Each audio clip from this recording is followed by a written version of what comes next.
Madame, Monsieur, bonsoir. L'actualité marquée par cette image de Benoît XVI foulant le sol de sa terre natale, l'Allemagne, pour son premier déplacement à l'étranger. Le Saint-Père s'est exprimé pour la première fois devant des centaines de milliers de jeunes rassemblés pour les Journées mondiales de la jeunesse. Il a rendu hommage à son prédécesseur Jean-Paul II. En Martinique, les familles des 152 victimes de l'accident d'avion se rendront samedi au Venezuela pour se recueillir dans une chapelle ardente. Aujourd'hui, ils doivent se préparer au long et difficile travail d'identification. Des experts français sont venus prêter main forte aux équipes sur place. La police londonienne sur la sellette, un rapport affirme qu'une série d'erreurs serait à l'origine de la mort de ce jeune Brésilien abattu par la police fin juillet dans le métro. Contrairement à la thèse officielle, la victime n'aurait pas tenté de fuir les forces de l'ordre. Et les douanes viennent de saisir une importante quantité de pièces automobiles contrefaites, rétroviseurs, antivol, phares, clignotants, 19 000 pièces au total. Ce type de trafic est en augmentation ces dernières années. Et on pense déjà à la rentrée des classes avec les tendances dans les cours de récréation. Les enfants ont déjà leur code vestimentaire, mascotte accrochée au cartable pour les plus jeunes, tenue très mode pour les ados. Le port d'Amsterdam accueille l'un des plus grands rassemblements de voiliers, des dizaines de 3 et 4 mâts venus de 25 pays dont la France, un rassemblement qui a lieu tous les 5 ans. Benoît XVI a donc entamé aujourd'hui son premier voyage à l'étranger. Coïncidence du calendrier, c'est dans son pays natal, l'Allemagne, que le Saint-Père a rencontré pour la première fois la jeunesse du monde entier réunie à Cologne pour les JMJ. Benoît XVI visiblement ému à sa descente d'avion. Le récit de cette journée avec Gérard Grisbeck et Romain Potocki. Cet après-midi, les bords du Rhin ressemblaient aux bords du Gange. Jamais Cologne n'avait connu cela. Par dizaines de milliers, les jeunes catholiques ont acclamé leur pape qui descendait le fleuve sur un bateau. Mais Benoît XVI n'est pas Jean-Paul II, d'une nature réservée, sa timidité l'emporte toujours. Installé sur un siège, il se demande ce qu'il doit faire. Se lever, oui, non. Bien sûr, il est plus à l'aise dans le discours, surtout pour rappeler les racines chrétiennes de l'Europe. C'est lui qui a dicté la ligne de l'Église pendant presque tout le pontificat de Jean-Paul II.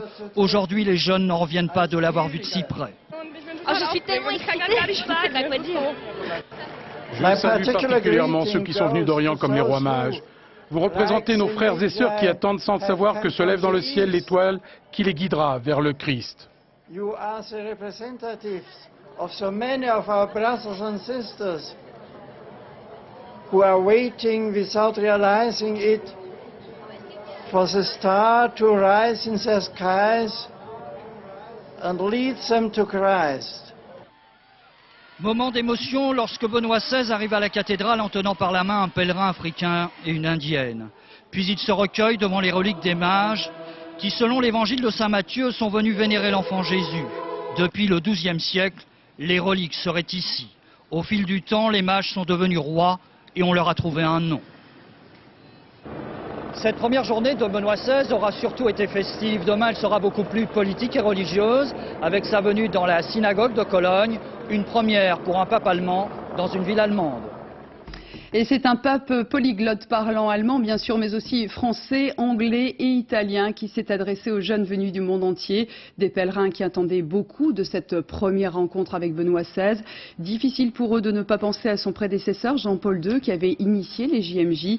Mais apparemment, le nouveau pape les a conquis. Julia Delage, Mathias Barrois. Soleil d'été, bord du Rhin, pour eux c'est le paradis, mais pour d'autres raisons. Dans quelques heures, ils verront leur pape. Mais pour en être sûr, Laetitia et ses amis élaborent quelques stratégies. Benoît, il est toujours en bas, il est toujours en train de garder les places ou pas? Normalement, mais il était là à 2 heures quoi. Donc mais avec 800 000 personnes amassées près du fleuve, le parcours du pèlerin, c'est un peu celui du combattant. Ils attendent Benoît XVI avec ferveur, même si Jean-Paul II est encore dans tous les esprits. Benoît XVI était vraiment et a toujours été un proche, très proche de Jean-Paul II, un grand théologien. Et donc c'est pour ça que nous sommes en confiance aujourd'hui, parce que ce n'est pas un étranger que nous accueillons, c'est Jean-Paul II bis. En s'adressant à la foule en 5 langues, à mi-chemin de son parcours en péniche, Benoît XVI réussit son premier test. On l'écoute religieusement.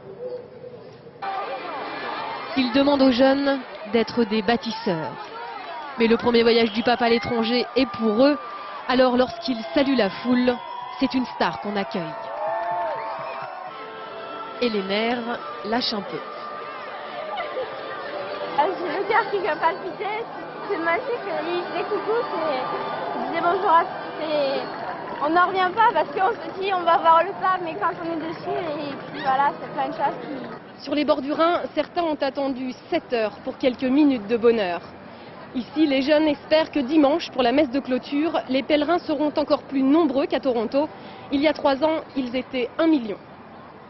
En Martinique, les familles des 152 victimes de l'accident d'avion se rendront samedi au Venezuela, à Maracaibo, la ville la plus proche du lieu du crash. L'État et les collectivités locales ont spécialement affrété un avion pour leur permettre de se rendre sur place. Ces familles pourront se recueillir dans une chapelle ardente avant d'entamer le long et difficile travail d'identification. Une nouvelle épreuve à laquelle il faut se préparer. Karine Comadzi, Didier Dahan. Jamais l'allée de la maison familiale n'a été si pénible à monter. Hilaire porte sur ses épaules une lourde responsabilité. C'est lui qui va partir identifier les corps de ses 2 frères, de leur épouse et de leur enfant. Je vous présente ma mère, mère de 7 enfants. Les pires difficultés que j'ai eues, c'est pouvoir annoncer ça à ma mère. Est-ce que ça vous rassure que votre fils parte au Venezuela? Justement, je lui ai demandé ce qu'il pourra tenir. La maison ne désemplit pas d'amis, de voisins. Mais la mission qui l'attend rend Hilaire déjà plus solitaire. Je suis un homme qui croit énormément en Dieu, je pense que je vais les retrouver. J'ai cette force, je crois que je vais les retrouver. À Saint-Esprit comme au François, derrière les façades colorées, c'est de deuil dont on parle. On veut résister, mais les psychologues sont là pour vous aider. Si vous ne pouvez pas vous déplacer, ils viendront. Seule une personne par famille pourra faire le voyage. Mais dans cette petite commune où l'on se connaît tous, le maire s'inquiète pour ses concitoyens. Ceux qui veulent aller voir dans quel état ils vont trouver les corps. S'il y a des corps intacts, mais combien de même seraient intacts, mais quels sont les dégâts? Parce que la première chose qu'on regarde sur quelqu'un, c'est son visage. Parmi ces hommes et ces femmes, certains partiront samedi affronter de leurs yeux la réalité. Et ils se demandent déjà si ce n'est pas là la pire épreuve. Et sur place, la France va prêter main forte aux équipes du Venezuela. Aujourd'hui, une dizaine d'experts français est arrivée à Maracaibo avec du matériel nécessaire à l'identification des corps. Des enquêteurs français sont également associés à l'enquête et travailleront donc conjointement avec des équipes du Venezuela et de la Colombie. Une information judiciaire a d'ailleurs été ouverte pour homicide involontaire, ce qui devrait faciliter la coopération judiciaire avec les différents pays. 19 salariés retraités de la Caisse de sécurité sociale de la Martinique figurent parmi les 152 victimes. Aujourd'hui, leurs collègues ont bien du mal à reprendre le travail. Ces disparitions créent bien sûr un grand vide difficile à combler. Sur place, Samassoula, Guillaume Fautra. Les 17 collègues et les 2 retraités disparus étaient tous passés dire au revoir aux copains du comité d'entreprise avant de s'envoler pour le Panama. Le voyage était dans le catalogue du CE. On les revoit vivants en fait, jusqu'au dernier moment, ils sont quand même venus payer et tout. Pour ne pas sombrer dans la détresse, les employés de la sécurité sociale se sont jetés à corps perdu dans la collecte de photos de leurs amis. Les bons moments, les fêtes et les souvenirs de vacances. Oui, c'est des photos, des voyages qu'on organise chaque année. Et ce sont des agents qui ont l'habitude de participer à ces voyages-là. Chacun retient ses larmes, surtout quand il s'agit de recevoir les familles. Ces 2 femmes sont venues apporter les plus belles photos de leur sœur décédée pour l'hommage que lui préparent ses collègues. Ma dernière sœur, elle m'a quittée. Dans l'entreprise, personne ne réalise que les collègues ne reviendront jamais au bureau après leurs vacances. Au service informatique, les 3 collègues disparus devaient rentrer lundi. Insoutenable bureau vide. Ma gloire était ici. Voilà, donc on essaie de survivre. C'est pas facile. Ici aussi, on se réfugie derrière les images souriantes pour honorer au mieux la mémoire de ses amis. Mais la souffrance et la tension sont lourdes. Cet après-midi, une employée a dû être évacuée. Elle ne supportait plus le bureau vide à côté d'elle. Sur les lieux du crash, les équipes ont déjà retrouvé les 2 boîtes noires. Tous les corps ont quasiment été récupérés. Ils sont progressivement acheminés vers les morgues de Maracaibo. C'est dans cette ville que les familles pourront donc se recueillir dès leur arrivée. Sur place à Amaury-Guibert, Franck Bressé. Un par un, dans une odeur difficilement supportable, les corps des victimes sont extraits des remorques réfrigérées. Une morgue de fortune installée dans l'urgence à la faculté de médecine. Face à l'ampleur de la catastrophe, des moyens supplémentaires sont arrivés aujourd'hui. Des tentes réfrigérées qui viennent de France, précise le directeur de la Croix-Rouge, de quoi conserver au mieux les dépouilles. Dans une organisation toute relative, des personnels du Quai d'Orsay sont là pour gérer l'installation des tentes. Nous ne savons pas exactement où elles vont être installées. D'accord, combien de corps peuvent être installés dans ces tentes? À peu près une centaine de corps. C'est au milieu de cette cohue que le consul de France à Caracas est arrivé à la morgue. Il doit gérer dans l'urgence la venue sur place des familles de victimes. Je ne sais pas encore, j'ai pas toutes les informations pour l'arrivée des familles. Normalement, ça sera lundi. Samedi sans doute, une délégation d'élus martiniquais l'accompagne pour préparer le voyage. Pendant ce temps, l'identification des victimes a commencé. Des médecins légistes français sont sur place pour épauler leurs collègues vénézuéliens. Le travail s'annonce long et pénible, les corps ayant été très abîmés vu la violence du crash. Nous avançons, dit un légiste vénézuélien. Mais l'état des victimes est tel qu'il faut travailler avec d'autres médecins. C'est pour cela que l'on a demandé de l'aide au gouvernement français. Les légistes vont notamment s'appuyer sur les informations recueillies en Martinique auprès des familles de victimes. ADN ou radiographie des dents, autant d'éléments pour terminer l'identification au plus vite. Et en direct de Maracaibo, Venezuela, on retrouve Amaury-Guibert. Bonsoir Amaury. Apparemment, les opérations de récupération des corps sur le lieu du crash viennent de s'achever. Oui, en tout, ce sont 200 sacs contenant des restes humains qui ont été ramenés ici à la morgue de Maracaibo. Ces recherches-là étant terminées, les autorités vénézuéliennes vont maintenant analyser dans le détail le terrain où l'avion s'est crashé. Et bien sûr, cela viendra en appui de l'analyse des 2 boîtes noires. Il y a derrière la volonté que l'enquête avance vite. Le président vénézuélien a d'ailleurs promis une coopération judiciaire très étroite entre le Venezuela et la France. La France, où la machine judiciaire s'est mise en route, une 50aine de plaintes ont déjà été déposées. Elle devrait logiquement aboutir à l'ouverture d'une information judiciaire pour homicide involontaire, de quoi dénouer tous les fils dans les responsabilités autour de cette catastrophe qui a fait 160 victimes. Merci beaucoup Amaury. Et en Martinique, c'est la basse saison touristique. Il y a néanmoins quelques vacanciers qui avaient opté pour les paysages antillais. Des vacanciers qui partagent bien sûr la douleur des habitants. Certains professionnels du tourisme font partie des victimes. Leurs collègues tentent tant bien que mal de poursuivre leurs activités. Sur place, le reportage d'Anouk Burel, d'Idé Dahan. C'est une crique paradisiaque où il faut prendre le bateau pour trouver des touristes. Au large des côtes, ils se retrouvent dans la baignoire de Joséphine, des fonds blancs en pleine mer, perles de la côte martiniquaise. Eux sont venus en vacances. Ils étaient déjà là au moment du drame.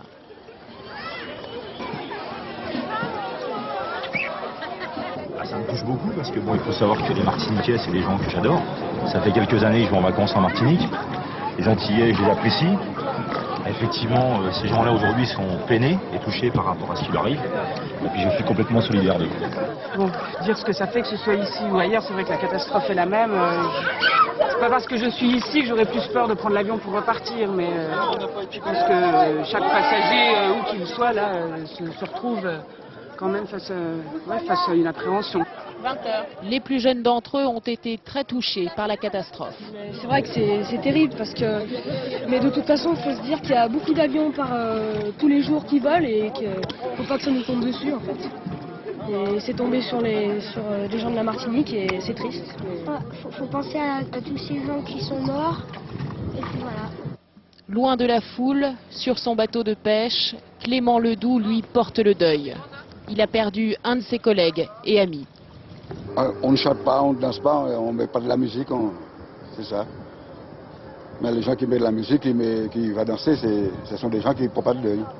Malgré le cadre paradisiaque et la légèreté des vacances, les touristes ici n'oublient pas la profondeur du drame qui touche la Martinique.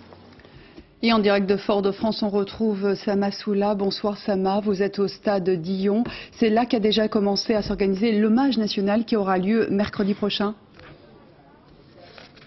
Oui, c'est dans dans ce stade, cet immense stade d'Illon de Fort-de-France, que les Martiniquais s'apprêtent à rendre un hommage à leurs disparus. Alors initialement, ce stade était réservé à l'hommage officiel, aux funérailles nationales qui doivent avoir lieu mercredi prochain. Mais face à l'afflux, à la demande des Martiniquais de se recueillir ensemble, les autorités ont décidé de mettre à disposition ce stade dès à présent. C'est un stade où l'on attend 30 000 personnes, c'est-à-dire à peu près un Martiniquais sur 10. C'est vous dire combien l'élan de solidarité et d'émotion est immense. Et puis pour les familles qui ne pourront pas se rendre au Venezuela, c'est aussi l'occasion de rendre un hommage à leurs disparus. Alors ce soir, normalement, vraisemblablement, un premier avion avec à bord des familles de victimes devrait se rendre à Maracaibo. Un deuxième avion qui devait également décoller cette nuit, lui a été reporté à samedi, visiblement pour des problèmes administratifs avec le Venezuela. Merci beaucoup Sama, et j'ajoute que la mairie de Paris a mis en place un dispositif pour aider ces agents qui ont perdu un proche à se rendre en Martinique. Des fonds seront donc débloqués pour leur permettre d'acheter un billet aller-retour. Au fur et à mesure de l'enquête, on apprend que la compagnie West Caribbean a collectionné les accidents et des incidents depuis des mois. Beaucoup de doutes aujourd'hui sur la fiabilité de cette société basée à Medellín en Colombie et créée en 1998. Nicolas Châteauneuf, Bruno Girondon. Des centaines d'avions alignés dans le désert du Mojave, en Californie.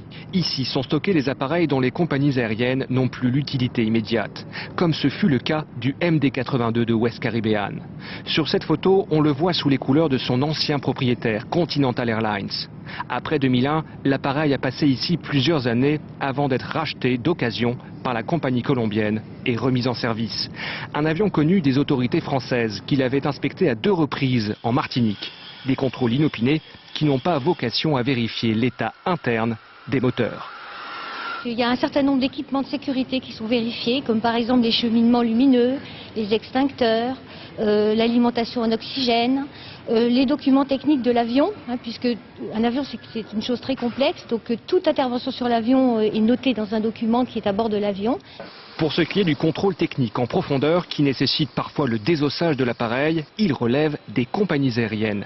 Celles-ci sont soumises à une réglementation internationale et surtout aux règles de leur état d'origine. Pour la West Caribbean, la Colombie. Et pour les autorités colombiennes, le MD-82 ne présentait aucun défaut.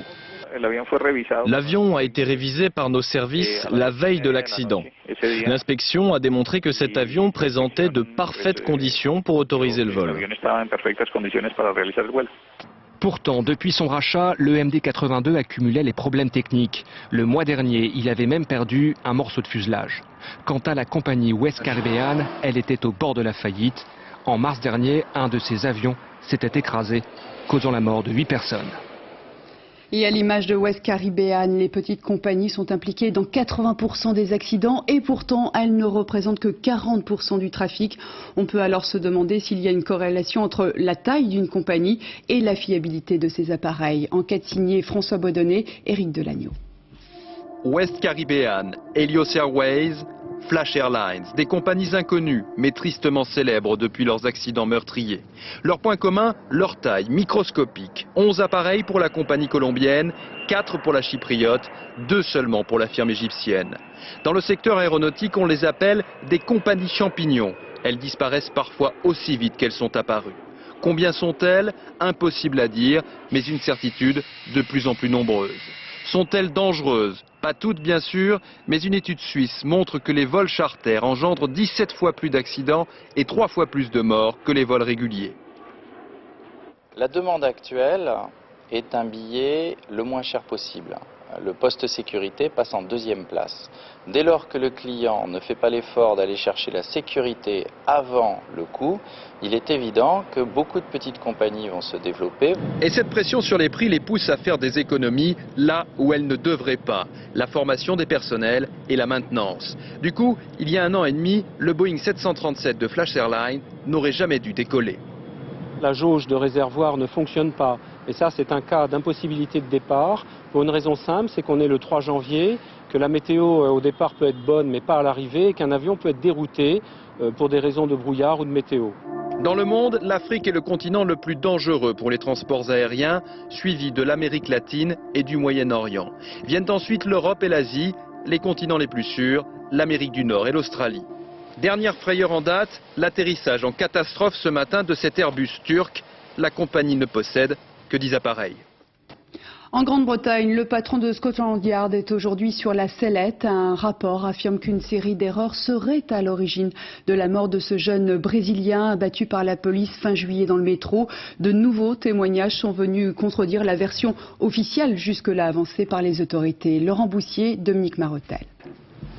Devant la station de Stockwell, il y a toujours quelques bouquets de fleurs et la photo de Jean-Charles de Ménézet.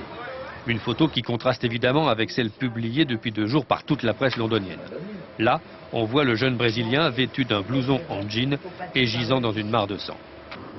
Bavure, mauvaise interprétation des ordres ou opération spéciale qui a mal tourné, une chose est sûre, la version des événements donnée par la police le 22 juillet n'est plus crédible. La situation telle que je la comprends est qu'un homme a été sommé de s'arrêter et a refusé d'obéir à la police. Un suspect vêtu d'un grand manteau portant un sac à dos qui s'enfuit quand la police veut l'arrêter. Bref, le parfait portrait d'un terroriste qu'il faut tuer avant qu'il ne fasse exploser sa bombe. Oui, mais voilà, aujourd'hui, tous les témoignages disent l'inverse. Suivi par la police depuis son domicile, le jeune homme ne portait ni sac ni manteau. Très calme, il n'a jamais couru. Plus grave, il semble qu'au moment où il ait été abattu de 8 balles dans la tête, un autre policier lui tenait les mains. Nous demandons à la commission d'enquête d'évaluer le niveau d'incompétence et de négligence des services de police. Et s'il peut y avoir derrière tout cela quelque chose de plus inquiétant. Mise en cause l'autorisation de tirer pour tuer donnée à la police au lendemain des attentats de Londres. Mise en cause Ian Blair, le chef de Scotland Yard, accusé d'avoir voulu empêcher toute investigation sur cette bavure. Les avocats de la famille du jeune Brésilien ayant demandé une enquête publique ce soir, la position du patron de Scotland Yard semble très délicate. Il serait même sur un siège éjectable. Une prise d'otage en plein cœur de Bruxelles. Depuis hier soir, un détenu en fuite muni d'une arme à feu et d'une grenade retient 2 personnes. Apparemment, c'est un geste de désespoir. L'homme craignait de ne plus revoir ses enfants. Il s'en est pris à la famille d'accueil. Benoît Bringer. Grenade au poing, une femme en bouclier. Le preneur d'otage crie qu'il n'a plus rien à perdre et menace de tout faire sauter. Tout a commencé hier en fin d'après-midi. Farid Bamouhamad va rendre visite à ses 2 enfants. Ils vivent dans une famille d'accueil au premier étage de cet immeuble, au-dessus du café Albertine, en plein centre de Bruxelles. Vers 18h30, nous sommes appelés sur place parce que la situation dégénère. 2 de nos inspectrices montent voir ce qui se passe. Un coup de feu est tiré. L'inspectrice, une des 2 inspectrices est très légèrement blessée. L'homme, un Français de 37 ans, prend alors en otage ses propres enfants âgés de 9 et 2 ans, ainsi que la mère de la famille d'accueil et la fille de cette dernière. Rapidement, le quartier est bouclé par la police. Après de difficiles négociations, il accepte de libérer ses 2 enfants, mais garde en otage les 2 autres femmes. Ce matin, autour de l'immeuble, une unité spéciale a été déployée. Car Farid Bamouhamad, dit Farid le Fou, n'en est pas à son coup d'essai. En 97, ici à droite, il est condamné à 13 ans de prison pour meurtre. Il prétend avoir tué le violeur de son ex-femme, mais sera libéré après 4 années de détention. En 2000, il prend sa fille en otage dans un restaurant. La police le maîtrise à temps. Depuis, l'homme est en prison. Hier, lors de sa nouvelle prise d'otage, il bénéficiait d'une journée de permission. Les autorités israéliennes se disent satisfaites aujourd'hui. L'évacuation des colonies de la bande de Gaza semble avancer plus rapidement que prévu. Plus de 60% des 8500 colons concernés ont déjà quitté leur habitation. Les soldats se heurtent maintenant aux dernières résistances. Affrontements violents dans la colonie de Kfar Darom. L'armée a même dû utiliser la force pour évacuer le toit de la synagogue. Charles Anderlin, Alon Grégo. À l'aide d'un canon à eau, la police a d'abord tenté d'éloigner les militants anti-retrait pour déposer des conteneurs sur le toit de la synagogue de Kfar Darom. En vain, les policiers ont été aspergés de peinture blanche. Une unité spéciale force l'entrée, commence l'expulsion des colons barricadés dans ce lieu de prière.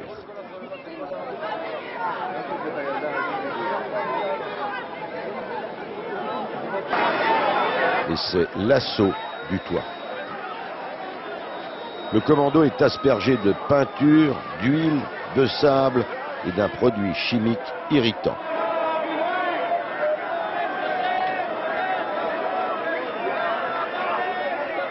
Après 2 heures d'affrontement, le toit est conquis. Les extrémistes sont appréhendés, plusieurs d'entre eux sont blessés ainsi que 44 policiers et soldats.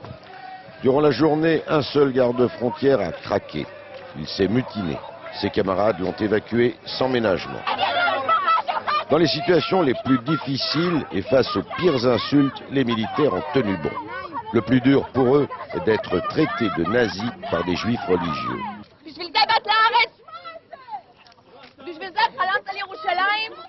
Je pense à ma grand-mère, une rescapée d'Auschwitz. En dépit de tout, elle a vaincu, elle m'a donné une bonne éducation. Jamais je ne serai comme les nazis. Ils ont appris au cours de l'entraînement à ne pas se sentir concernés par les accusations des colons. À chaque fois, je dois me souvenir que leur colère n'est pas dirigée contre moi personnellement, mais contre le gouvernement. Et puis, la cohésion de chaque unité apporte un soutien à ceux ou celles pour qui ce face-à-face avec les familles est parfois insupportable.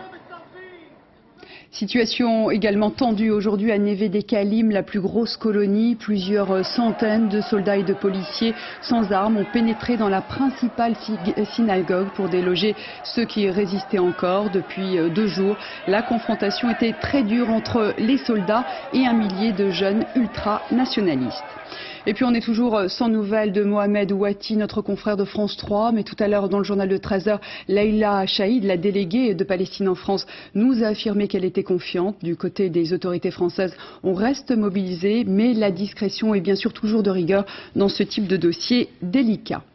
Aujourd'hui, des centaines de personnes ont défilé à Thésée devant la dépouille de frère Roger, le fondateur de la communauté écuménique. Son successeur, le frère Aloïs, est également venu se recueillir. L'hommage à frère Roger se poursuivra jusqu'à mardi prochain, date de ses funérailles. Les douanes françaises viennent de saisir un gros stock de contrefaçons. Cette fois, on ne parle pas de produits de luxe, mais de pièces détachées automobiles. Antivol, phares, clignotants, au total 19 000 objets contrefaits à Taïwan et destinés au marché français. Luc Bazizin, Virginie Fichet, Thierry Breton. Voilà, c'est tout là. Une saisie record. Dans cet entrepôt, les douaniers nous exposent leurs trouvailles. Dans ces cartons, une collection de contrefaçons automobiles, des phares, des antivols, des clignotants ou des rétroviseurs. Au total, 19 000 pièces auto contrefaites d'une valeur d'1,5 million d'euros. Ce qui porte à 36 000 pièces saisies depuis le début de l'année. L'œil de l'expert ne suffit pas toujours, mais certains détails ne trompent pas. Ces pièces étaient somme toute relativement bien faites. Elles portaient d'ailleurs le logo des différentes marques, mais je pense qu'on pouvait avoir l'attention attirée par le prix parce qu'elles étaient 40% moins chères que la véritable pièce. Plus connue dans le textile et la maroquinerie, la contrefaçon touche donc aussi le secteur automobile. Mais là, le consommateur ne l'achète pas intentionnellement. Il y a danger. En cas d'accident, certaines pièces comme le capot peuvent se décrocher et venir heurter le conducteur. Pour une plaquette de frein qui est mal faite, ce sera un moins bon freinage. Pour un filtre à carburant ou à huile, la filtration sera moins bonne et le moteur se trouvera pollué. Pour une pièce de carrosserie, ça peut être une pièce qui va mal vieillir, qui va générer de la rouille, parfois très rapidement, ou carrément devenir dangereuse en cas d'accident. Toutes ces imitations frauduleuses s'affranchissent des contrôles qualité. La préoccupation du fabricant n'est pas la sécurité, mais la rentabilité. Et pourtant, l'importateur français risque une amende de 3 millions d'euros et jusqu'à 3 ans de prison. Comme pour toute contrefaçon, après jugement de l'affaire, les pièces seront détruites pour l'exemple et pour plus de sécurité. L'une des 4 personnes qui avaient été grièvement blessées hier dans un accident de manège à Saint-Paul dans l'Oise est aujourd'hui dans un état critique. Son pronostic vital est réservé. Il a été hospitalisé à Amiens. Et puis cet autre accident, cette fois dans le parc d'attractions Aventureland de Magny-en-Vexin. 5 enfants âgés de 6 à 11 ans ont été légèrement blessés dans l'explosion d'un château gonflable. Ils souffrent d'hématomes. Les médecins du SAMU ne sont pas seulement des professionnels aguerris, ils doivent aussi parfois faire preuve de psychologie et d'imagination. En région parisienne, un médecin a pu ainsi sauver une femme suicidaire grâce à son téléphone portable. L'opérateur de téléphonie mobile a été mis à contribution. Jérôme Soulard, Alain Locasio. C'est l'histoire d'un incroyable sauvetage. Dimanche 21h, le centre 15 du SAMU de Paris reçoit un appel d'urgence. Une femme au bout du fil. Voulez-vous qu'on vous envoie un médecin à domicile? Elle a pris des médicaments dangereux, une tentative de suicide, elle est dépressive. Le SAMU veut partir à son secours, mais rien à faire, elle raccroche. Son numéro de portable est enregistré. On la rappelle plusieurs fois, mais elle refuse de répondre au SAMU. Procédure d'urgence, le docteur Taillant contacte Orange, l'opérateur téléphonique. En quelques minutes, ce dernier identifie la cliente et surtout le lieu précis de son dernier appel à 50 mètres près, la géolocalisation. SAMU, pompiers, policiers, les secours sont rapidement sur les lieux, près du relais téléphonique. Pendant ce temps, le docteur Taillant rappelle la femme, mais avec son propre téléphone. Grâce à l'opérateur, il connaît à présent son prénom et se fait passer pour un ami. Il parvient à la faire parler. Groggy à cause des médicaments, elle finit par admettre qu'elle est dans un hôtel. Dans ce quartier de Paris, près du relais téléphonique, il n'y en a qu'un. Les secours la retrouvent enfin, elle est inconsciente, en train de mourir. L'arrivée du SAMU lui sauve la vie. Les secondes, les minutes comptaient, mais ce n'était pas une raison pour se précipiter. Car les informations pouvant permettre de la localiser précisément étaient essentielles. Je crois qu'on peut dire, pour résumer cette histoire, qu'ici vraiment, la vie n'a tenu qu'un fil. Des opérateurs téléphoniques qui jouent le jeu de la géolocalisation, des urgentistes particulièrement psychologues. Dimanche, c'est la vie d'une femme que l'on a sauvée. Les parents n'y échapperont pas, comme tous les ans pour la rentrée scolaire. Les enfants ont leur code vestimentaire. Cela commence très jeune, avec quelques mascottes accrochées au cartable. Et pour les plus grands, la mode copie souvent les tendances des adultes. En voici un avant-goût avec Mallory Aounou et Élise Menant. D'abord, on essaye tout et n'importe quoi.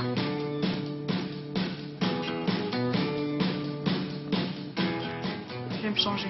Il vaut mieux parce qu'ensuite, il s'agit d'aller au collège. À 2 semaines d'entrée en 3e, Louise repense sa garde-robe et a appelé sa sœur en renfort.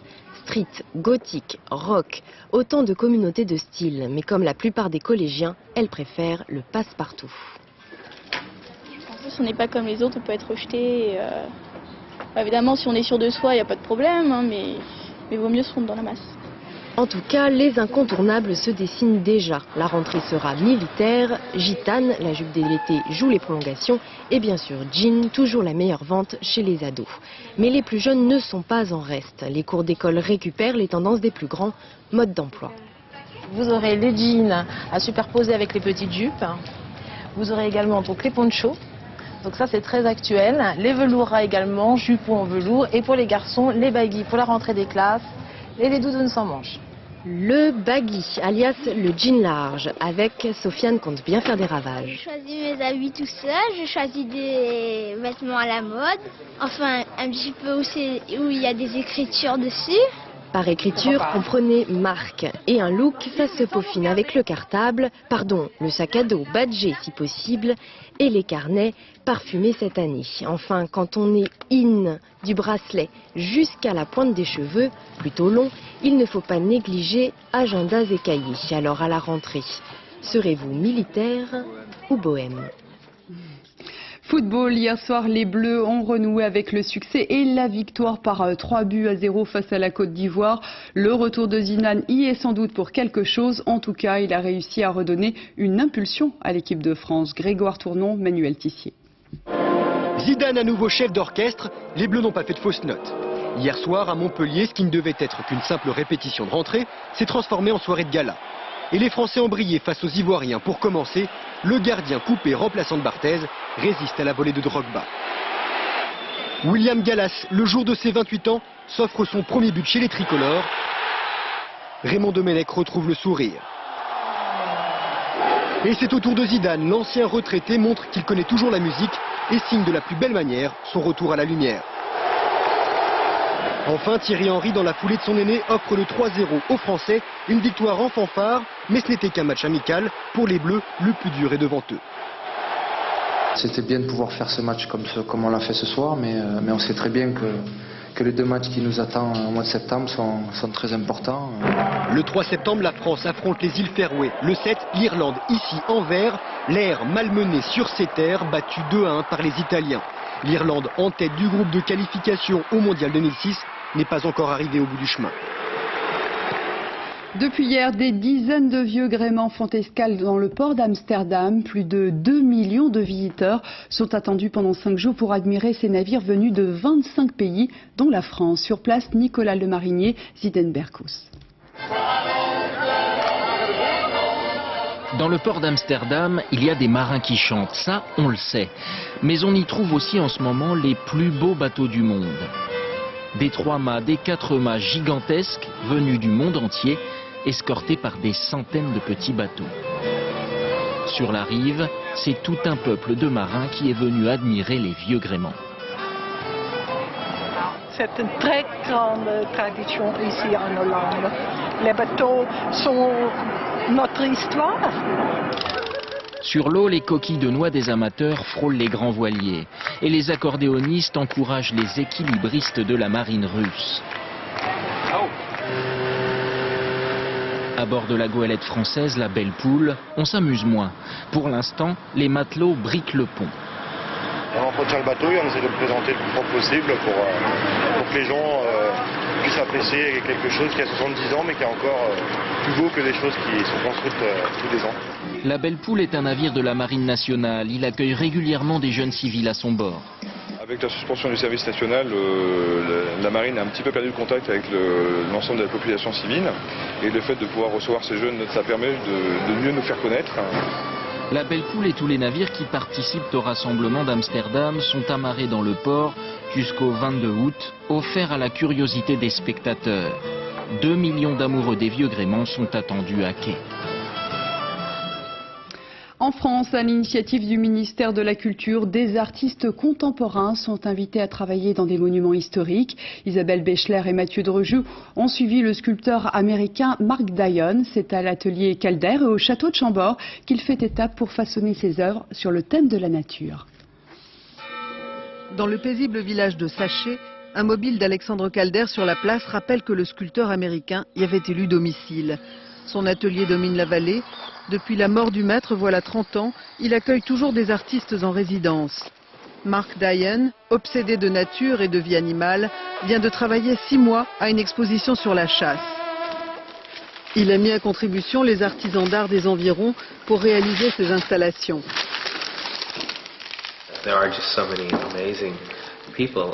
Il y a un nombre incroyable de gens très doués dans cette région.